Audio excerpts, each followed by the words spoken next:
turf, fuel, and propane needs, call Evergreen FS. Your own home without the maintenance. If you're 55 or better, a beautiful Liberty Village villa could be yours. This is Erin, and I invite you to come take a tour of our move-in ready villa. Click the Liberty Village icon at DeWittDailyNews.com. Simply the finest. DeWittDailyNews.com is the area's leading local news source 24 hours a day, 7 days a week. Get the latest local news, obituaries, police blotter, weather forecast, and more with no paywall. Head to DeWittDailyNews.com to get the local information you need to know. More than 80 million Americans depend on AM radio for their news, weather, sports, and a community connection. It's the backbone of the emergency alert system. It's critical that we keep AM radio in cars because when cell and internet services are down, this free emergency service could be your only lifeline. Text AM to 52886 and tell Congress we need AM radio in cars. Message and data rates may apply. You may receive up to 4 messages a month, and you may text STOP to stop. This message furnished by the National Association of Broadcasters.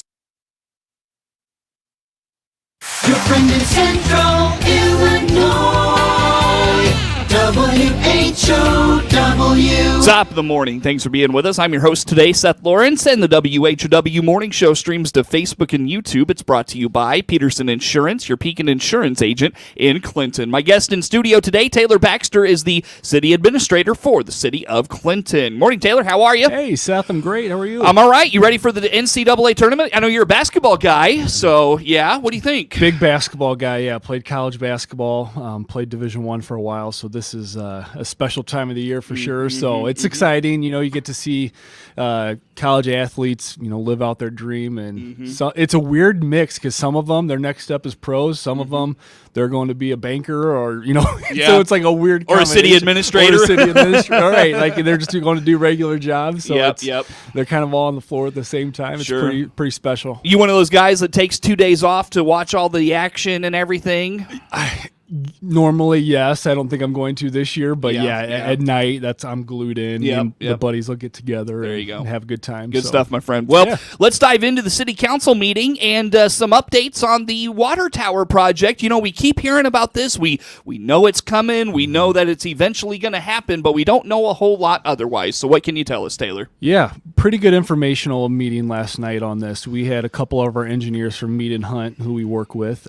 Greg and Eric came down and just provided an update on where we're at. Kind of like you mentioned, you hear, we have a low interest loan that we're going to be putting in for. We hear about the water tower, the plant upgrades, the Quincy Street improvements, but there's really just a lot of misinformation out there. So we wanted to try to clear up that and really just the timeline of everything, what we're doing. So they came in and just an overall kind of big picture, this project between the water tower, the water plant, and the Quincy Street improvements and the water main on Quincy Street, it's about $9 million to get it all done. Wow. So you look at that and you try to figure out, okay, are we going to lump this all into one project? Are we going to do two separate projects? And what we found out last night is we've talked with the representatives from the EPA, and they recommended that we split this up into two different projects. They think that we'll have a pretty good chance of getting both of them, getting this low interest loan for both projects. Okay. And the other great news on that is based on Clinton's demographics, there's potential for a loan forgiveness on each project as well. So there's about $1.65 million loan forgiveness on the principal, potentially. These are just preliminary talks, but there's a pretty good potential over $3 million out of the 9 getting forgiven. Sure. Pretty special. So they talked about that, what the process will look like. We also gave an update on during COVID, there was this idea or this thought from the federal government of the ARPA funding. And municipalities were able to use this money on certain projects, and if you don't, then you lose it. So we have decided to spend $933,132.45 on necessary plant upgrades. And this water plant is very intricate, and there's a lot of steps to it to get water to our residences. And so we've updated some CO2 pumps. We've got some the lime system upgrades, necessary things to have the plant function more efficient. And our guys are down there a lot with those two specifically, just constant maintenance on it. And in the big picture of things, it was kind of out of order. But I want to make this clear. If we didn't use this money, we would have lost it. So we decided to go ahead, put it into something that we need to get done anyways. Because if you can't get water to the water tower, it doesn't even matter if you have a brand new water tower because you can't even get it there. So really, it was a great informational meeting. Again, we're getting ready to get updated pricing because the next step for the EPA is to have a project readiness form, and that basically just says, hey, these are the steps that we have. We've already done this. We've done the design. We've done updated figures, and it's a project readiness score. And then basically we'll get an update from the EPA on, hey, you guys were awarded this amount. I've come across this a little bit in conversations with folks that they don't realize that downtown water tower is even in use. A lot of people think that new tower out by the high school is now the city water tower. Speak to that a little bit. Yeah, we do have two different ones, and I forget when the new one was put in, but this one is significantly older and at its point where it's starting to need replacement. And we want to make sure that we're going about this the right way, and especially with water, there's so many. I mean, the engineering behind all of this on the certain amount of pressure. When you turn your faucet on, the water's instantly there. How it gets there is pretty amazing. It is. That was wild. A science experience back in the day for us. Yeah, it's pretty cool. It's wild and stuff that I can't even comprehend. Our water guys are way more qualified to speak about that, but I do know that, with the two water towers, there's certain pressures, there's certain, just science and math that is way above my head. That we need two of them, but we need to replace this other one. Yeah, sure. So what is kind of our timeline then? Because I know those ARPA funds come with you have to spend the money by a certain date, and obviously with the water tower coming in at the same time, what's our timeline on some of these things? Yeah, so the ARPA funding we're utilizing right now, these two projects, the Lime system and the CO2 system, we are currently in the works of signing contracts and getting those things updated as we speak. So that's getting spent. I believe we had a 2025 deadline to spend that. Okay. So that's getting spent as we speak, getting worked on. And then as far as the water tower project, the Quincy Street, Maine, all of that. We are currently working on updating our prices and figuring out what to even go to the EPA for, because if we don't know that, we can't just go in there, hey, we need $10 million without a plan. So, right, yeah. We're working on that with our engineers, and then based on their feedback that they've gotten from the EPA, potentially the water tower project could be July 2025 construction start. Okay, sure. So quicker than even we thought. Honestly, I thought this was going to be a 2026 project, but this seems to be moving a little bit quicker than we even imagined. So it's good news. Yeah, very good. Taylor Baxter, City Administrator for the City of Clinton, our guest in studio today as we talk the Tuesday night Clinton City Council meeting.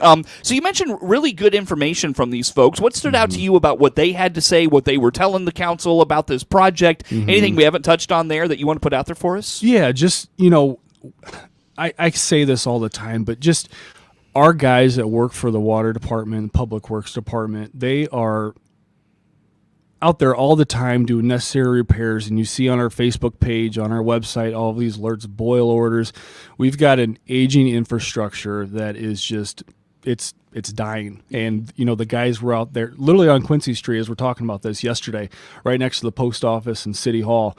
They were out there for 5-6 hours working on a water main leak. And it was just, our guys are doing a tremendous job and then working with what we got. And, really just having a plan really stood out with me. And I'm really big on plans, and I really like that we were able to provide the public and our commissioners an update of, we're using our money wisely, we're using our resources wisely, and just trying to come up with the best plan and being, really attractive to the EPA to try to get this done. So where will the new water tower go, and what's kind of the plan of transition and those sorts of things? How about that? Yeah, we've got a preliminary site, and we're kind of trying to figure out if that is going to be the site. There's a location, whether it be directly west, where there's some open land there. We also own the property where I believe it was Dr. Carley's office. I think he was on the corner there. Dr. Allen. Dr. Allen, yeah, sorry.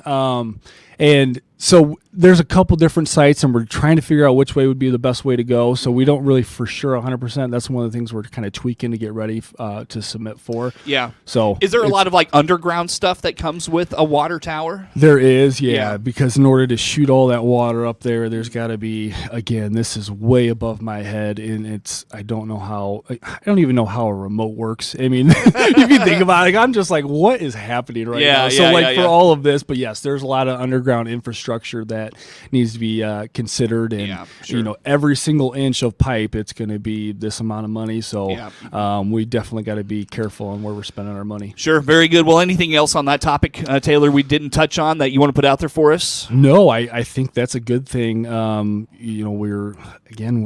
We're trying to be cognizant of timing and EPA, and we really need to get this done, and we're moving forward with it. So I think it's all good stuff. Well, it's exciting. It's coming around very, sooner than you thought, and that means it's going to be here before we know it. So very good, Taylor. Well, I'll tell you what, my friend, let's take a time out here, come back with some more. Taylor Baxter is the Clinton City Administrator. We follow up the Tuesday night Clinton City Council meeting on the morning show with him. More to come on the morning show. WHOW.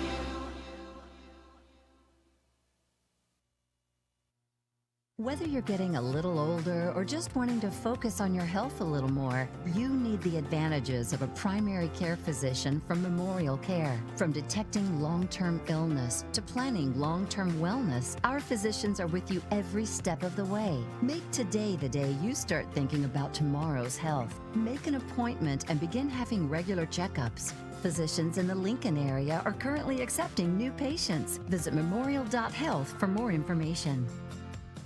The food we buy today is the best in all the world, higher in quality and nutrition, and better tasting than ever before. It's grown on the most modern farms in the world, processed in factories that maintain the world's highest standards of cleanliness and quality. During March, we salute America's agricultural providers across the land, the men and women of American agriculture. This salute brought to you by Country Financial Agent Keith Wade in Clinton. Clinton is set to be one of downstate Illinois' fastest multi-gig cities thanks to Connexus. That's right, Connexus is completing installation of fiber internet in Clinton with residential speeds up to an astounding 5 gig. Construction continues in the southern part of town with the entire city to be done this spring. Fall in love with your internet again with incredible 5 gig speed right to your home. Click the Connexus icon at DeWittDailyNews.com. Fiber not available everywhere. Terms and conditions apply. We are ready for spring here at Love It Once More Thrift Store in Clinton. This is Connie, and I also wanted to let you know that this month, when you bring us a donation, we'll give you a card worth 10% off your total purchase. Check us out on Facebook, Instagram, and DeWittDailyNews.com. Hi, this is Ryan Utterback with Utterback Real Estate. It's greening up out there, and you know what that means. St. Patty's Day, lad. No. Green means go time for buying and selling. The luck of the Irish be with you. And that's why you're the other Ryan. Click the Utterback Real Estate icon on DeWittDailyNews.com. Your friend in Central Illinois. WHOW. Once again, a good morning. Thanks for being with us. I'm your host today, Seth Lawrence. The WHOW Morning Show streams to Facebook and YouTube. It's brought to you by Peterson Insurance, your Pekin Insurance agent in Clinton. Taylor Baxter is the city administrator for the city of Clinton. Our guest in studio here for this morning.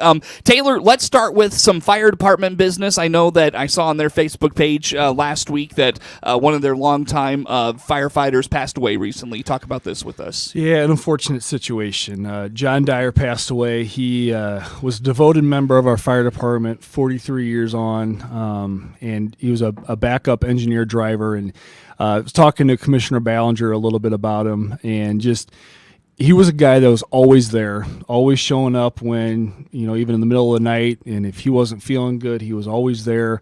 A unique thing about John that Commissioner Ballinger wanted to mention is that whenever there was a veteran's funeral, we would bring the ladder truck out and provide fire services and, all that sort of thing. And John was always the first one to volunteer to do that. So he had a really big heart and a passion for firefighting and serving his community. And unfortunately, unfortunately, 43-year career, and ended up passing away a couple days ago. So yeah, you're telling me though they did something pretty cool for him before his passing. Yeah. It's one of those things where you kind of know if it's going to end pretty quickly, and we wanted to make sure that we were able to provide him something before his passing. And Commissioner Ballinger and the group of firefighters, we called all the local fire districts and kind of gave him a little parade at his house of one last hurrah and thank you for your service. And we were able to get him a service award where we got his shield and an engraved axe that we were able to provide for him before he passed. And another thing I forgot to mention, he was a 2-time Firefighter of the Year award winner. So again, a great guy. Unfortunate of his passing, and we're definitely praying for his family during this tough time. Very good. So good stuff by the fire department. I know when it just comes to recognizing their own, they do it first class and just as good as anybody. So for sure, very good. Well, in other fire department news here, Taylor, let's talk a little bit about the Knox box system. I know this is something available to businesses and those sorts of things. What's the Knox box system about? Yeah, unique little thing we got, and a lot of municipalities have this. It's basically outside of your business. Some local residents have it as well, but really it's the ability for the fire department to have it's under literally lock and key in a safe that has software. What this upgrade was for the software, where only certain firefighters have access to this code to be able to unlock this Knox box key. And what would happen is in the past, and this isn't just Clinton, just everywhere before the Knox box system came into effect, if let's say there was a fire at a commercial business and we're calling the key holder and they're not available, we got to go knock in their windows, we got to knock their door down and really do a lot of damage to get the fire put out. Where this gives us the ability to get the Knox box key, go to the front door or wherever it's located, and use this specialized key that only we have access to be able to unlock their business or their home and be able to do it more efficiently and effectively to try to put the fire out. So what was the action last night? What was approved at the council meeting? Yeah, so there's some software updates. So that's what that was. On the back end, like I said, when we have certain firefighters that have restricted access to this, they have the ability to type in this code. So the software on the back end, that's what the upgrade was. Gotcha. Very good. So that'll be something folks to keep in mind. And what do they call the fire department if that's something they're interested in? That would be your first start. Yep. Okay. Call the fire department. I know we just had ours put in. So I think that was our first call too, as to how to get that ball rolling. So very good. Anything else in fire department business, Taylor, you wanted to talk about? I know there was a few things they had approved last night. I don't know if you want to run down that at all. Yeah, nothing major. It's all standard stuff. And one of the things, I think it's just the turnout equipment, the turnout gear. Fire Chief Page mentioned that before COVID, for that amount, what was it, 11,000, we'd be able to get 6.5 sets. Now we got 2. So just prices have gone up just everywhere across the board, and we're trying to make the best of it, the best we can. For sure. That's one of those impacts of those price increases. Sure. Very good. Again, Taylor Baxter is the Clinton City Administrator, our guest in studio here today as we follow up the Tuesday night Clinton City Council meeting. And Taylor, you and I catching up a little bit before we got started. I know I saw a thing about Dan making a comment about a potential park district in Clinton. What can you tell us about that and maybe what that would look like? How about something of that nature? Sure. Yeah, Commissioner Ballinger and I spoke briefly about this. I know that he's gotten a lot of inquiries from the public on it. Just how can we make our parks better? And this is something that's a little bit different. Right now, if you look at our organizational structure with the city, it is a parks department, and we are all under the same umbrella with fire, police, administration, finance, that sort of thing, where parks really fights for all the funding too, similar to what I did in Pontiac. Where a park district is its own taxing body, it has its own board, really an executive director, staff, that sort of thing, where it would have to go on the ballot, had to be passed by a referendum, and then a park district, if it were passed, a park district would be formed, and then you'd have to figure out, how much taxes would be allocated to that sort of thing.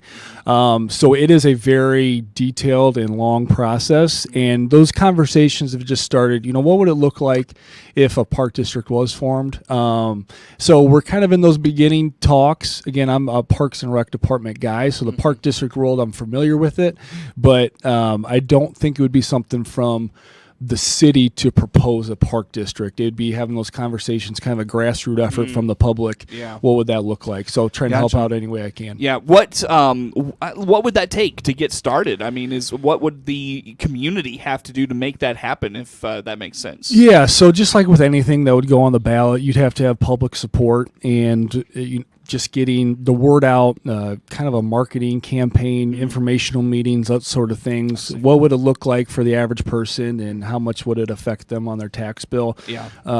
Really getting those figures sorted out. But again, it's the grassroots effort, understanding, okay, this is going to be on the ballot by what year? What do we have to get turned in before that? So really just procedural things. Yeah. And then getting the public input and feedback from it. If I'm not mistaken, either Clinton had a park district at one point, or they proposed it and it didn't happen. Do you know much about that, the history on that? I heard it was proposed and it got shot down. Yeah, okay. And that happens with a lot of things. You see that with sales tax increases, and there could be a lot of things. What else was on the ballot that year? The public marketing, all of that. There's a lot of things that go into it. But I did hear it was proposed in the past, got shut down. All right, easy enough. Well, maybe just kind of look forward to more conversations on that and what comes of it. Very good. And I know you've been kind of focused on perhaps addressing city facilities there, Taylor. We have been meeting in the fire department bay because of issues with the elevator. What can you tell us about the facility of City Hall? Yeah, unfortunately, our elevator is kind of shot. It's an older elevator, and from what our elevator company tells us,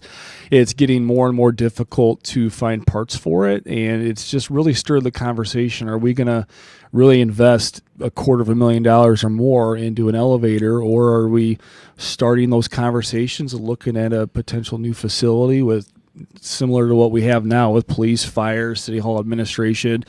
Really just the beginning talks of that. Nothing finalized or what we're going to do, but it really has kind of escalated that conversation a bit, because we have to make a decision. Again, are we going to spend a lot of money, or are we going to Band-Aid it until we figure out something? So we'll see what happens, but those conversations have started for sure. All right, easy enough. Taylor, anything else from the Tuesday meeting? I don't know, can you preview what's coming up in terms of new business for the council next month? Let's see what we got. We did pass the source water protection plan, so that says it's new business, but that one actually did get passed last night. Nothing really major on that. It's just the state of Illinois used to have engineers that would do this for us. Now they put it on the municipalities. Hey, you guys go get your own engineers and put this plan together. So we got that passed based on, just timing wise. And then really the one at the bottom, the Apple developer program, that relates back to our website.